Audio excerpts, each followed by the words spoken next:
Bonjour, je m'appelle Lucas Ruffa et je travaille à la Manufacture de Sèvres en tant que tourneur dans le grand atelier qui réunit aussi d'autres ateliers comme le calibrage et le découpage-garnissage. À l'atelier du tournage à Sèvres, on a l'habitude de voir les gens travailler sur leur tour. On a l'habitude de voir les pièces qui sont réalisées, mais pas les outils qui nous servent à les réaliser. Alors qu'en fait, on passe énormément de temps à réaliser justement ces outils qui vont nous permettre de finir la forme et aussi d'accompagner la forme. Au début, on va commencer par ébaucher une pièce. On va avoir besoin d'un outil qui va nous donner au moins la forme intérieure, en tout cas pour la plupart des pièces. Cet outil, c'est une Estec. On doit la réaliser à chaque fois qu'on réalise une commande. Pareil, une fois qu'on va tournaser les pièces, on va se servir de toute une série d'outils et ces outils-là également, on va les produire. Alors il va y avoir des outils qui nous servent un petit peu à dégrossir la pièce, qui ne sont pas des outils en tant que tels très raffinés, qu'on appelle des tournasins. Mais après, pour finir la forme, on va être obligé de se servir d'outils qui sont calqués sur nos dessins d'épure, qui nous donnent la pièce qu'on va devoir reproduire, car on est toujours dans un travail ici de reproduction. Même si la pièce est récente, si c'est la pièce d'un artiste, on ne va pas être dans une interprétation du dessin, mais dans une reproduction du dessin.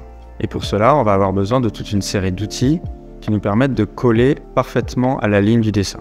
Quand je démarre la production, plutôt la reproduction d'une pièce, je vais d'abord aller chercher dans les archives des outils qui ont déjà été réalisés par nos prédécesseurs, nos pères, qui ont, durant toute l'histoire de la Manufacture de Sèvres, ont réalisé des outils. Donc ils sont tous numérotés parce qu'on en a des milliers.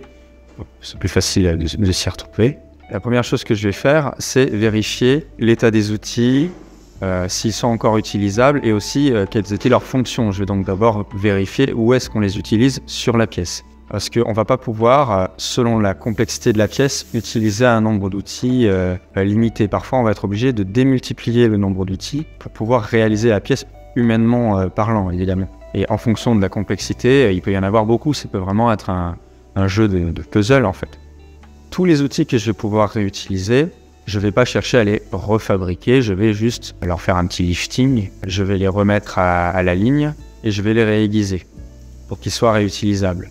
Néanmoins, avec le temps, nos outils s'usent. On utilise une matière qui est très abrasive, donc nos outils s'émoussent et ils vont aussi devenir de plus en plus petits, perdre la ligne. Donc parfois on peut quand même les récupérer. Néanmoins, la plupart du temps, il faut aussi en refaire. Donc une fois que j'ai trié les outils qui vont m'être utiles, je vais pouvoir garder, et les outils qui ne sont plus utilisables, je vais recréer les outils manquants du début jusqu'à la fin. Pour cela, je vais commencer par décalquer la ligne de mon dessin et imaginer l'outil que je vais réaliser via cette ligne du dessin, tout en gardant à l'esprit que ça doit être un outil. C'est pas un calibre que je viendrai fixer sur une machine, ça reste un outil. Il faut que j'ai un jeu. Donc on va aussi interpréter la manière dont on va passer l'outil sur la pièce.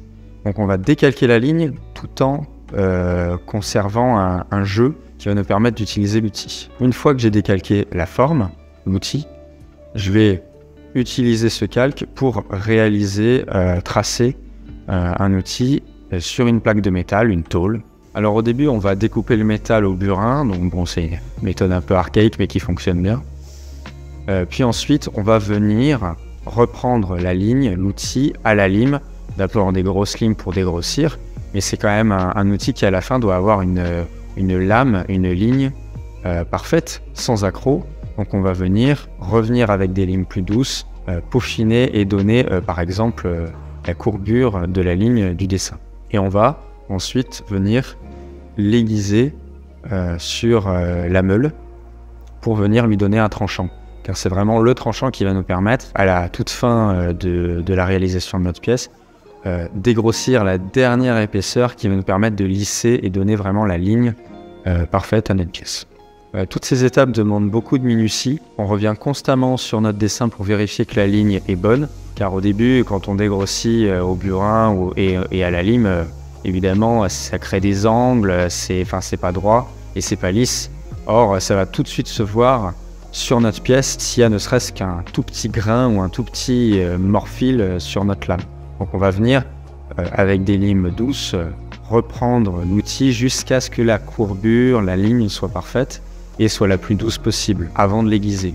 Et même une fois qu'on aiguise, on vient revoir, parce qu'il y a toujours un risque de morphile, toujours un risque de facette. Même pour l'aiguisage, il faut faire très attention. C'est un peu un travail précis comme la serrurerie par exemple. On vient retravailler le métal jusqu'à obtenir parfaitement la ligne qu'on souhaite obtenir.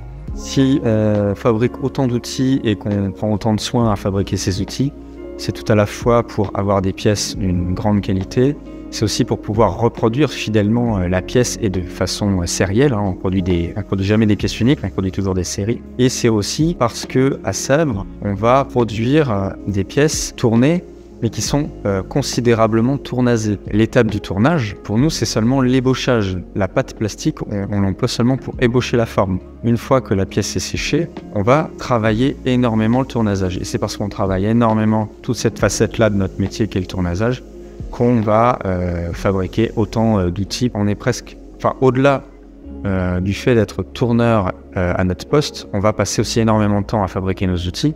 Donc on va presque avoir un deuxième métier, celui de tourneur et d'outilleur.